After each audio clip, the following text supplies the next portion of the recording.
My name is Tom Sullivan. I'm running for the Charlotte County Board of Commissioners. This is the second time running for me. I ran 4 years ago against the same incumbent, Stephen R. Deutsch. I lost by about 216 votes out of 20,000 cast. He was outspent 7-1. He said he was going to retire. He had said he was going to retire, and that term would be his last 4 years before that too. So I'm looking for people to help me help Steve keep his promise this time. I was born in East Chicago, Indiana. Went to graduate of New Jersey School. So they're talking about that. Succossana, New Jersey, Roxbury High School. Went to Rutgers College in New Brunswick. Have a BA in communication, minor in English. And I became a reporter. First a little weekly, covered zoning, planning board, municipal government, board of education, police activity, all that for a town called Mendham, New Jersey, very Republican town. And then I worked in radio as a reporter and ended up finally at Dow Jones. Worked in both Princeton, New Jersey, Jersey City, and New York City. And I did that for 25 years, ultimately ending with the Dow Jones, which publishes Wall Street Journal and Barron's Magazine. I was at Barron's, and I was a mutual funds editor, and my specialty really through the whole time was bonds. And anybody who does investing, bonds are a lot different than stocks. Stocks is much more emotional. Bonds is much more of a thinking person's investment because you're getting a fixed income, and you have to consider things like the quality of the debt that you're buying, the quality of the company you're buying, what kind of cash flow do they have. Things that you don't always pay attention to when you're investing in .com companies that are supposed to be making gazillion dollars according to their business plan in 30 years, but that may never actually happen. And I used to talk to people on Wall Street, the titans of industry, guys who invested billions of dollars as well, and to regulators and to CEOs, because at Barron's in particular, we pick stocks, we pick companies, and we make recommendations. I mean, you really got your behind out there when you have to do that. And I wasn't afraid to ask them tough questions. So I took my retirement after 25 years, took it in my 50s, and decided to move down to Florida. My parents live in Fort Myers on McGregor Boulevard, and they moved here right before Hurricane Andrew hit, like in 1991. And so I've been coming down here all this time. And they were a little disappointed I didn't move to Lee County. But I said, if I wanted traffic, I'd stay in Jersey. Well, if I wanted traffic, apparently I'm in Charlotte County now. Anybody notice the traffic got a little bad this time? 4 years ago, I ran on growth, not gridlock. I said, we need to really plan out our infrastructure if we're going to go, because all this development's coming. And we saw with the sheriff, he had a plan. He has a 10-year plan. He was going to build the stations here, and he needed X amount of employment here, and it was all laid out. I didn't see the same planning. I didn't see that same forward-looking from the commission on the local government for whatever reason. I said, we need to do that. And there was, we don't really need it. And everyone said we're still recovering from the housing crisis. Well, boy, did we recover from 2008, haven't we? And they're building everywhere. And I was in Burns Store Republican Club yesterday. And I was on the Burns Store Road, and I said, this is the road now they're talking about. They just finished it. They're going to have a new study whether they should widen it further. Right. They're talking about 10,500 homes over there. That's a lot of pressure on our infrastructure. I looked at my tax bill 4 years ago, 2018, it was $1,500. Now I'm homesteaded. I'm here, this is my only house. I live in Gardens of Gulf Cove, which is the Englewood side of the El Jobim Bridge. It was $1,500 in 2018 when I ran last time. I'm over $2,000 now. And the budget's up 17.6% this year. And these are the kinds of questions and these are the kinds of issues that we're going to be talking about hopefully tonight. Okay.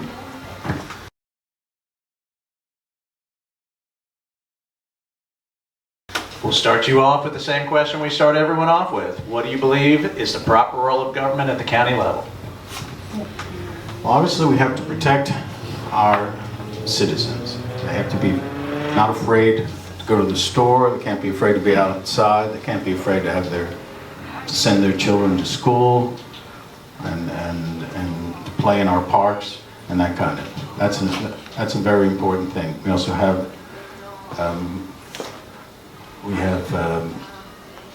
to make sure that everybody has clean water. We have to make sure that everybody has roads and they can get to work, get back to work, and that we also have to make sure that those of us who aren't fortunate at all, there's got to be a safety net there, and the government.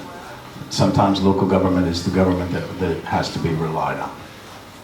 I believe it was Ben Franklin said that if you give up your freedom for security, you'll have neither. Where do you draw the line between keeping people safe and protecting the rights? Ideally, you'd give me a hypothetical and then I could tell you the difference between keeping people safe and giving up your rights. Well, let's look at the pandemic. We don't need government telling us to wear a mask when the science becomes questionable. We don't necessarily need. I look at Canada, and I'm shocked at what's going on in Canada right now. The Prime Minister there took emergency powers to stop the blockade by trucks. And now the trucks are gone, and the Prime Minister kept the emergency powers. And he kept them, and he says, and what I hear is, well, they may come back. Really? You need emergency powers because they may come back? I thought I was watching a Star Wars installment, with the evil Sith Lord. This is how democracies die. So I would say those are the kinds of issues. We've got a big one going on right now with the Board of Commissioners buying the mall that's in deep debt. How would you vote on something like that? Unless I misread the newspaper, I thought the bondholders own the mall. If we're talking about Charlotte Mall with Dillard's. Yeah. Yeah, it's that potentially, depending on the development there, if they're talking about a mixed use with retail, commercial, and high-density residential, that could actually be a good thing because you get apartments right there or condos, and the people frequent the commercial enterprises there, restaurants, little shops, what have you. They can all feed off each other, and that's where you want high-density development. Where you don't want high-density development, and it is in established single neighborhoods of single-family homes. And that's the pressure that a lot of areas are going to be under because of all this money going on. Why build just one house when I can build, multiple houses on this property because the demand is so strong? And that's why we have to really be careful in terms of when these developers come here promising all sorts of stuff and this and that, and they got money and we're going to. No, I'm definitely in favor of protecting established neighborhoods. And I don't want to hear NIMBY, oh, this is all NIMBY. No, when you buy a house in a single family neighborhood that's been that way for 40 years, you have a right, that's zoned that way, you have a right to expect it to be that way in 20 years, or in 5 years, or in 2 years. This whole idea that we rezoned property that was allowed for 31 units to have 1,500 units is nuts. I will not vote for that. I promise you, I'm looking you in the eye. I will not vote for that. Well, why didn't they just let somebody else buy it and then they tell them these are the rules we want? Since when do commissioners vote to buy the bankrupt property? Why not leave it to the private sector to develop the area? Exactly. Yeah. It's my understanding. When did It was in today's paper. Oh, it's today's paper? Yesterday's, I think. It's my understanding that the bondholders own the property, and that what the commissioners are. How about if the bondholders default? They have to pay interest on the bonds. No, the bondholders own the bond. They don't have to pay interest to themselves, sir. If they lose the county money. is now holding the bag. For $100,000, they took on that debt. So if that debt defaults, we're taxpayer screwed. I'd have to. Dr. Herman? I don't think that's right, though. Yeah, I think your premise is incorrect. Ask Betsy Halbert. Well, I like Betsy. I met Betsy, Oh, I and sometimes, and I work for newspapers. Sometimes it's wrong. Sometimes the newspaper gets it wrong. I can tell you. Yeah, I like Betsy too. She's a nice person, but sometimes the newspaper gets it wrong. It's not always Betsy, and the editors get it wrong too. Don't assume until you know. I will definitely look into that further, but it's my understanding that the bondholders took over the property because they're the ones that were owed the interest. So the bondholders get to have it. The bondholders typically are people with deep pockets. Now, whether or not they want to get into the development business or they're going to turn around and sell it, maybe sell it at a loss, we don't know yet how that's all going to play out. And the county's going to be interested. Charlotte put up $100,000 of our money, okay, on a bid. It was up for auction. And they Why? did. And along with it. That's the first, I don't know. I honestly don't know. I'll look into that. If you're right, I don't know that the county is trying. Because I'll tell you this. Okay, I'll tell you this. The county should not be in the real estate business, if that's what you're asking. No, the county should never. We tried that. The county tried that. They still, my opponent still talks about, yeah, this is all the fault of, 25 years ago. And in 10 years, we're all going to be saying it's all the fault of the people who were there 10 years ago, and it's going to be him. That's why we need change.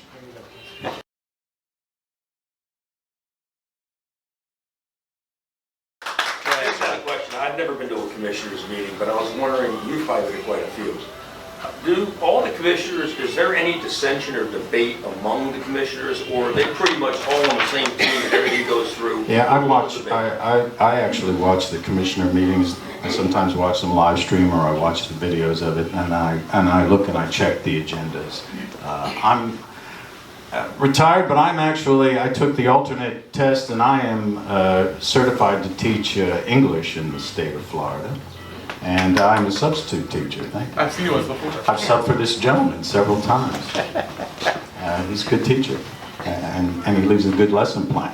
So your question was, do they all get along? I can tell you that they do not get all along. That they do not always get along, but they have to talk for themselves on that. I'll tell you this. The person I'm running against, he's running for his fourth four-year term. Fourth four-year term. That's four. He's already been in office 12 years. My opinion is, if you can't accomplish something in any office, but particularly in local office, whatever you set out to do in 8 years, that's long enough. You're not going to get it done. Move aside. Let somebody else take a shot at it.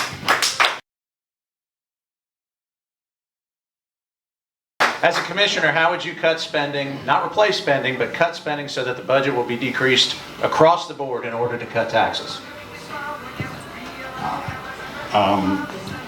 The budget is, I said it went up like 17.9%. I wrote it down somewhere, 17.9%. The tax rate up one, to be fair, a smaller amount at least for the county's portion. And about 48% of the budget, it's a 2-year budget that they do, 48% of the fiscal 2022, which started in October, is going to capital improvements. And that's, to me, not a bad thing. We're talking sewer and roads, and I don't know every single line of that budget by heart. But first thing I would do, and I'm a press guy, I'd get rid of the press officer. Why you need a press officer for county government is the craziest thing I see. But there's one newspaper. Oh, we can't answer the phone. You got to talk to our press officer. That's silly. So I'd get rid of that. And then one of the things I heard 4 years ago, and I'm still hearing this year, I haven't started knocking on doors yet, is that the permit process is so cumbersome, whether you're a contractor or whether you're just a homeowner, and you want to get something small done, that it is like dealing with what we call the deep state in the Republican Party. And if that in fact is true, and if it's too top heavy, then I would definitely be in favor of pruning where that needs pruning. Did you have a question? I wonder if you could teach something to me and maybe us, is what purview do you have on the laws, and then perhaps guidance on how a law might be enforced if there's any nuance in the law? Locally. Well, it would be a local ordinance, and it would be discussed, presumably at an agenda meeting, and then it would be introduced, and then it would be passed, and then we would tell whoever it is, code enforcement, or whoever it is, to go out and enforce it. And this is where this particular group, I know, they calls himself what the is looking at that issue. It's my understanding it's not going to go anywhere. But we got to, you know, it's interesting. Punta Gorda is the biggest single city, right, in the county, and yet to my knowledge, nobody on the commission actually lives in Punta Gorda. You would think Punta Gorda would be the power under our system. So I don't know if that answered that question. Ted. I have to correct you. Punta Gorda is now the smallest. Murdoch, which I'm a proponent of Murdoch incorporating, is 4.5 times bigger than Punta Gorda now. We have communities now have grown, and Punta Gorda pales by comparison. So how do you feel about the various communities, say Murdoch, which is now 4.5 times bigger, or the poor city of, I call it the city of Port Charlotte, about them incorporating so that they're have control of their own destiny, and they, going forward. Do you think that's more sustainable or less sustainable? Okay, so he's asking me if right now Punta Gorda is the only incorporated town or city, whatever you want to call it, in Charlotte County, and he wants to know, should there be more of them? And I would guess that the size of Murdoch would depend really on where you draw the boundaries, but given, you would draw them pretty big in a Murdoch. I think adding more government at this stage is a bad idea. I just see duplication, I see more money, I see more infighting, and I just don't see a need for it. I'm telling you that I've walked, I knocked on a lot of doors 4 years ago, I plan to do it again. This is a small town masquerading as a county, in my opinion, and it's a good thing. I like it, it's a good thing. So I don't think more government is a good idea. And along that same line, there was, I want to talk about this government, the newspaper ran this thing about affordable housing, the great crisis that's here. Thanks, Ted. And it's kind of a fake news story, because even though they ran it as the top headline, and it said, the housing crisis, what are we going to do about the housing crisis? And it has a picture of my opponent, Commissioner Deutsch on there. So they got a picture of him. Thank you. We all know what he looks like. Yeah, I just wanted to make sure everybody sees it. I'm not making this up. So here it is. What day is this? Oh, this ran, I don't have my reading. What was it? December, what does that say? 27th. There's a picture. Simmering rental crisis at full boil, it says. And it's got a picture of Stephen R. Deutsch is on the top. He ran a housing thing in his Rhode Island hometown for whatever it was, for a while. And what was his grand solution? We need a new federal department in HUD so he says our solution is we need more federal government. I say we do not need more federal government.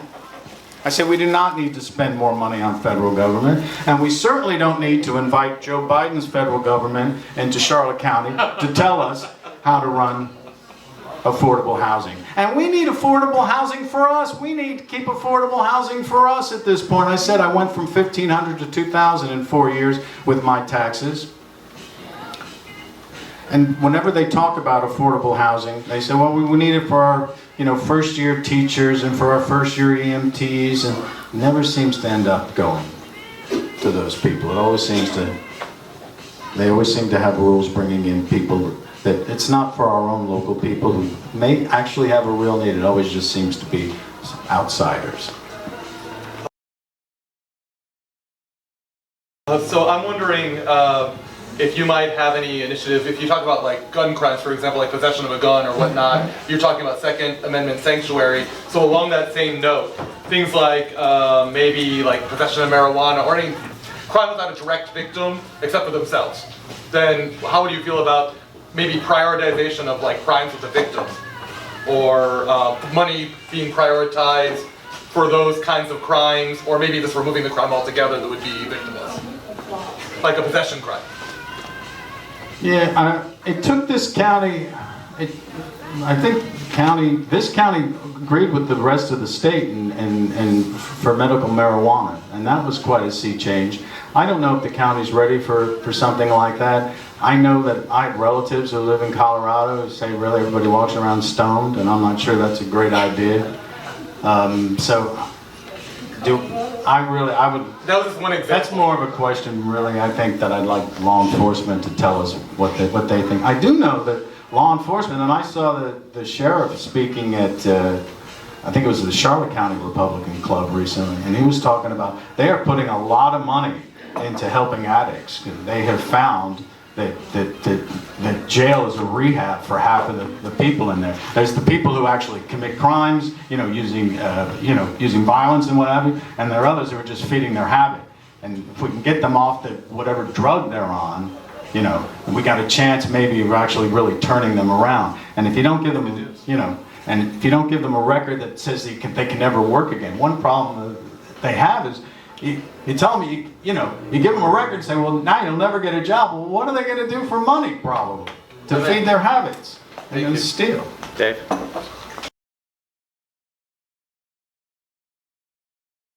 You get to vote on the sheriff's budget, I believe, as a commissioner, up or down, right? It's my understanding, yeah, that's always an interesting vote. So would you work to somehow, you can force him to lower the budget if you don't vote for it? And another thing is, they ask for extra money, and I believe it's for lawsuits regarding civil forfeiture. So they ask for extra money to take more stuff from us illegally, and the commissioners vote for it just like that. What do you think about stuff like that? Okay, so the real issue here is, what do I think of civil forfeiture? And if I think it's a... The whole budget, Yeah. I don't know that I've done a lot of thinking on civil forfeiture. Can I add something to that question, if you don't mind? The thing that concerns me is, like, some people might have some sort of sympathy for police enforcement of someone with drugs or their car that the drugs are in, but the key, I think, that at least one piece of the puzzle is due process, is that they take the stuff before there's due process. Yeah. They take the money, they have access to the money, they spend the money, and there's never been a trial, there's never been a civil proceeding. This is mine, over. That's at county levels all across the country. And it's not a unique problem to Charlotte County, but it's a national everywhere. issue and local issue. My question was related specifically, they come for extra money to work on civil forfeiture when they have a huge budget already. That's the question. Would you vote for that or against it? But they get a budget and they can steal the stuff. You're not going to like it, I don't know, but I don't know because it just really... It's the first time I heard about it. Let me rephrase it a little bit, make it a bigger, broader question. Do you think Charlotte County spends too much money on law enforcement, not enough money on law enforcement, or the proper amount on law enforcement? I think that if you ask people, do you think that having a very low crime rate is a good thing or a bad thing, that everyone would say it's a good thing. And then the sheriff would say, if you want to keep that low, you gotta keep giving me that money. And I believe I think the sheriff, and I believe the state attorney who was at one of the club meetings I was recently asked as well, our rate is like the lowest in the state. I mean, it's really low. Our population, our median age is 63 or something like that. So, that's why I get at it. Adjusted for the median age of Charlotte County, do we spend too much? Do we spend the right amount, or do we not spend enough? Your opinion, not the other commissioners. I understand what you're saying. I also talked about, he's the one guy who lays out a 10-year plan. He was talking 4 years ago when I was running. He was saying, we got Babcock, we've got this, we've got Englewood's coming up with all sorts of developments, South Gulf Cove is coming up with all these developments, Burnt Store, and he's planning on it. So I would have to take, I will give you that I will take a close look at it since I hear some concerns about it. That's the first I heard, because I have to tell you, this is the first club I've been to where I've heard concerns about how much money we spend to keep the crime rate low. Just saying. It's the first time I've heard it. For myself, it's allocation of resources. I love to keep the crime rate low too, but a lot of what sheriffs, I'm not saying this particular sheriff, like any sheriff, is a lot of it is like speeding tickets for 45 and a 35 or 40. Some of it's really revenue collection. And I think that if we probably could cut some of this if we were to, people don't like getting speeding tickets, people don't like to be harassed. I think they just lowered the speed limit on veterans from 55 to 45, is that correct? They never voted. They didn't vote. That's up for grabs though. But I think that probably having the police go after actual criminals, if we could somehow redirect that, I know that's not within the commissioner's purview, instead of victimless crimes and instead of revenue collection infractions would be a way to go. I don't know if you would agree with that or not. Well, you said it's a sheriff's, the sheriff runs for office, and the sheriff will be up in 2 years, and that's really an issue for him.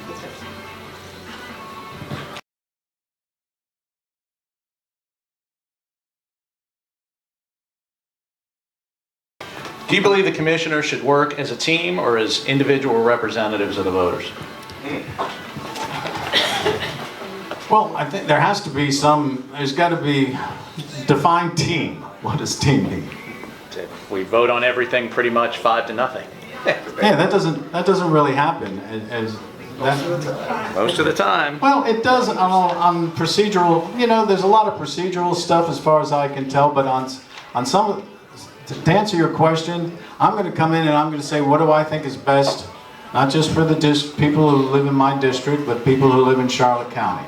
If I don't think it's a good idea for Charlotte County, I'm going to say so. For example, I would have voted against those deals that I ran against 4 years ago. Now, they're already done, like the Murdoch deal, in which they had taken the property by eminent domain. I'm not a fan of eminent domain unless it's, for a highway where you have to have it. I'm not a fan of eminent domain. But where they were sitting on property, and they said, we'll sell it to you for, I don't even remember I said it's 4 years ago. We'll sell it to you for, well, they said some money, but then we'll give you all that money back when you build roads and sewers and sidewalks that you'd have to build anyway. I mean, I would have said no, and I would have said no loudly.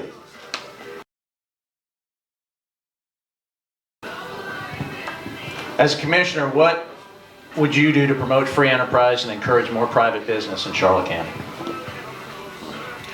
Well, we've got, like it or not, we're in a huge partnership with the Legion right now in this Sunseeker project. They are a corporate titan, and it should be in their interest now to take the lead with us in terms of taking some of our local businesses to the next level. Just being a magnet and being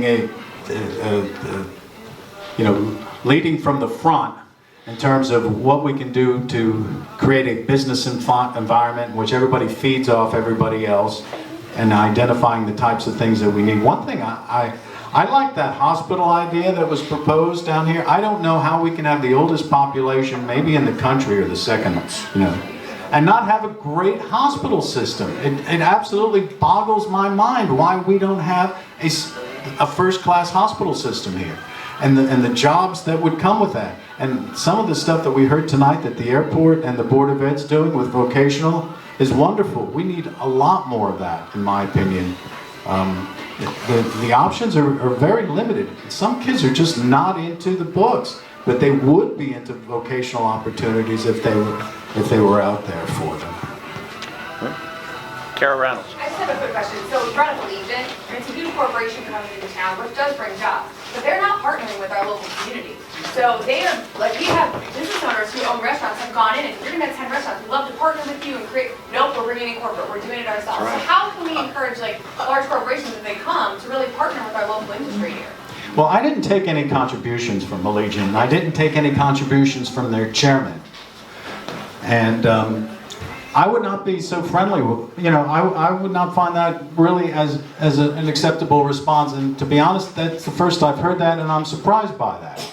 Because it would be my expectation, given how we have bent over as a government for them, bent over backward, to bring them in here and give them everything they wanted, to give them almost every single zoning, exemption and in terms of from parking and all those other waivers that they've gotten. That's not acceptable in my opinion, and I certainly would let them know that I wasn't happy about it, and I would let them know the second I was sworn in that I wasn't happy about it. Tom, didn't they just say last night when we were at that meeting, that the police said that Saudi Arabia, they sold that to the Saudis? That ended that building there in Allegiant? That's what I had heard. I thought that's what he was saying. That they're buying all of our everything. I mean, like Chinese, whatever. But I thought he said something about Saudi, they sold that. Who said it? You mean the speaker last night? Yes, that we listened to last night. That was one of the topics. I don't know if you heard that. I don't think I heard that. You guys might have been talking, but Larry, were you there? Well, No, he Larry wasn't there, was Smith. He's out of the room right now. Who said what? Ford, one of our guest speakers last night. Oh, I don't think Saudi Arabia bought the hotel? They Nah. were saying something about buying that out. I don't know. I mean, it's just like, It's my thought that if it goes south on them, they'll sell it to a private equity like that, because they'll have to. Of course. Their shareholders will be like, get out.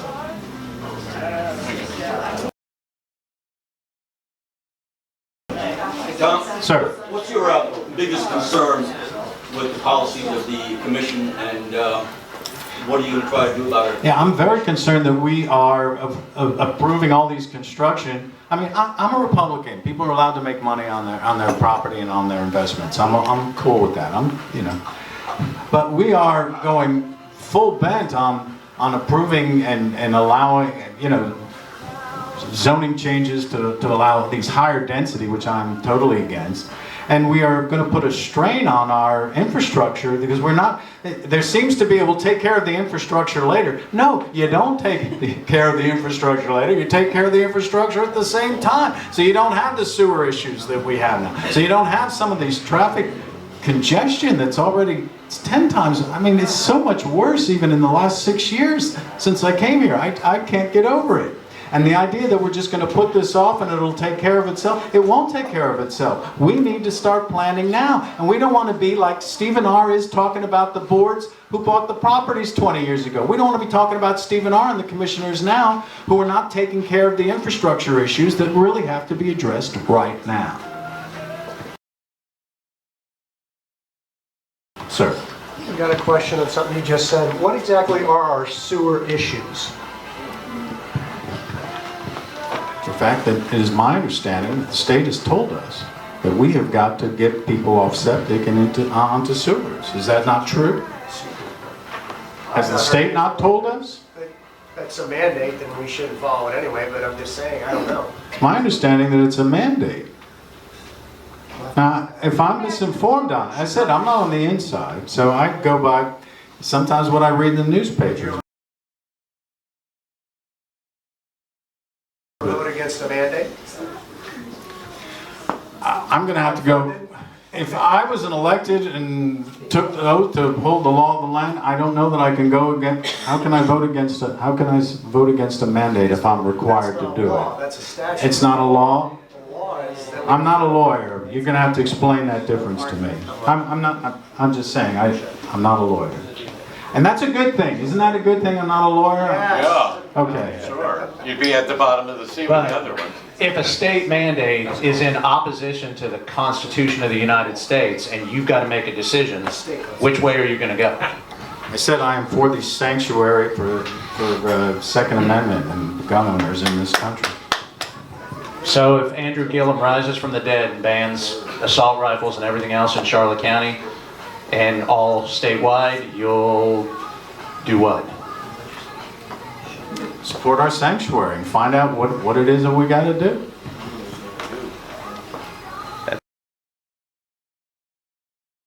That's it, that's all I'm out of questions. One last All right, question. one more. You've heard of division and separation of powers, right? I mean, that's pretty much what the Constitution, the federal Constitution says. What branch, there's the executive, the judicial, and the legislative. There's 3 branches. What branch do you believe the commission is? We're kind of a we're both legislative, and yet the administrator is kind of an executive, and our job is to oversee the executive. Do you feel differently? Do you see it differently? Yeah, they do. They're a mix, and they shouldn't be. Oh, okay. There should be a separation. Well, I don't want to explain too much, but I know the county attorney actually takes all 3 powers into her own hands. She makes a law, she fills the court, and she enforces things. So she, by herself, takes all 3. But the administrator should probably be the executive. He should be elected. He shouldn't be run by legislators. That means that it's going in between. It's not right. Well, you could do it so that because they elect the chairman of the board, and I'm not exactly sure. As I said, I'm not on the inside. I'm not exactly sure what those powers are versus the other members. But I do know that one of the problems that they have is you can't really have 5 commissioners. You can't have department heads who have 5 bosses, with 5 commissioners, and 5 of them telling them, different things and how they want. That to me just seems would probably be a recipe for chaos. That's not the job of the legislator, though. That's the job of Yeah, exactly. But that's why it's my understanding that if they have a problem, they're supposed to go to the administrator with it. And I think that would probably be workable. I also think that the chairman of the board, I say get rid of the press office. He should be, or she should be, the person who says, when the press calls, so-and-so, that's his or her, period expertise, talk to that person, or blah, blah, blah. And that's how that could be divided. But it's my understanding it's a hybrid, but I also don't think you can have 5 different people trying to tell all the different department heads how to do their jobs. Go ahead. You say you haven't gotten door to door much yet. Yeah. But you ran 4 years ago. I'm curious. I've been doing door to door every part of the county. I'm curious what you think, if you were to say what the biggest concern is, maybe the biggest negative of the voters, residents here, what would you say it is? I would say it's development, beyond any shadow of a doubt. I think some people are concerned about their neighborhoods, but I think a lot of people are concerned just how much development there is, and the fact that nobody seems to be paying enough attention to infrastructure issues which are already propping up, including traffic flow. I ran 4 years ago. I said we need growth, not gridlock. Well, we got gridlock right now. And 4 years ago, did that change? In other words, was that a prevalent thing 4 years ago? Or is that new? It's worse.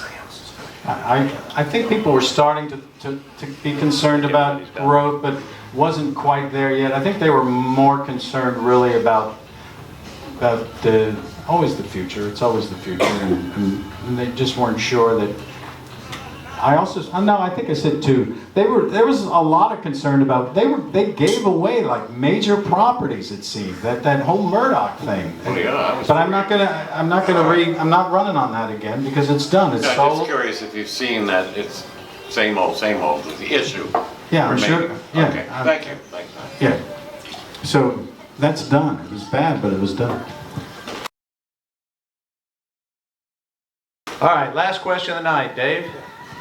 I looked back at your Facebook from the last campaign, and it said I believe it said you were against extra sales tax back then. Do you still stand against the extra county sales tax? Yeah, I mean that issue's done, so I don't want to get too into it because we'd be fighting an issue. But no, I didn't think it. I think what you have is you got a wonderful little Christmas tree list for commissioners to say, oh, we're going to give money for this and give that and this. If people want it. I think we heard it before on other issues. People want it badly enough that they'll make it clear and the commissioners can find money for it. Otherwise, no. I think it was more. I don't really see. And I remember I remember, who was the guy, he passed away, huge, the guy with the car dealerships. Billy Well, Pasillo. Yeah, he wrote, do you ever read some of his letters to that? He was so against the sales tax. And I was thinking, I don't blame him. He's trying to sell a car. And people are not buying in Charlotte County. They're going to the nearby county that doesn't have the sales tax because it's another 1% off his car. I didn't blame the guy. So I'm not a fan of the sales tax, but you know, it's passed, and it's passed through, what, another 4 or 5 years. So. But no, I was against it.